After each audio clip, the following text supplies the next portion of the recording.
apporter une petite correction. C'est tout simplement en te penchant soit à droite, soit à gauche, mais tout doucement. Albert Beau a fait partie des premiers parapentistes de Morzine. Il a vu évoluer l'activité et a suivi la naissance du speedriding. Il l'enseigne aujourd'hui sur les pistes de la station. Le speed, ça avait commencé avec Valérie Montan. Val qui travaillait à l'école à l'époque, volait déjà, s'était fait construire des toutes petites voiles pour pouvoir décoller à pied. Nous on le prenait pour un fou, mais il n'était pas fou du tout, il avait tout compris. Son frère lui a emboîté le pas derrière. Et donc c'était lui, par contre, la révélation du speedriding, c'était un très très fort skieur. Il avait une maîtrise totale de la voile.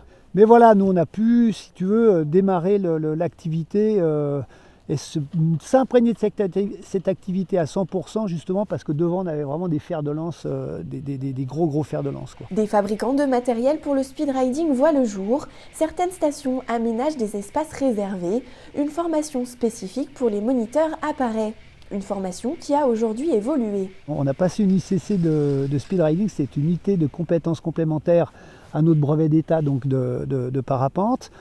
Ce qui nous a permis d'accéder justement à l'enseignement de cette discipline. Il faut savoir que maintenant il n'y a plus du CC, il faut la biqualification. Il faut être moniteur de parapente et moniteur de ski pour pouvoir enseigner le speedriding, ce qui est tout à fait logique à mon avis. Le ski est déterminant sur notre activité. C'est vrai que les gens qui n'ont pas le gros niveau de ski, déjà ils ne sont pas très beaux à avoir ridé.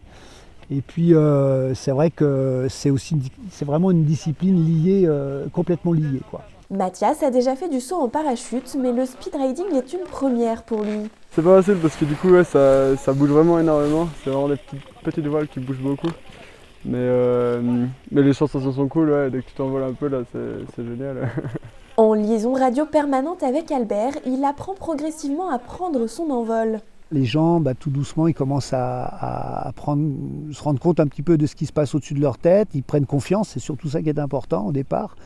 Et puis allier un bon skieur qui va gommer tous les déséquilibres qu'il va avoir avec la voile, avec son ski, après ça va tout seul, quoi. C'est-à-dire que lui, en une demi-séance, un gars, on est capable de le prendre du bas de la pente et de l'amener quasiment au sommet de cette pente-là. Plusieurs structures enseignent l'art de voler ski au pied sur cette pente-école tout au long de l'hiver.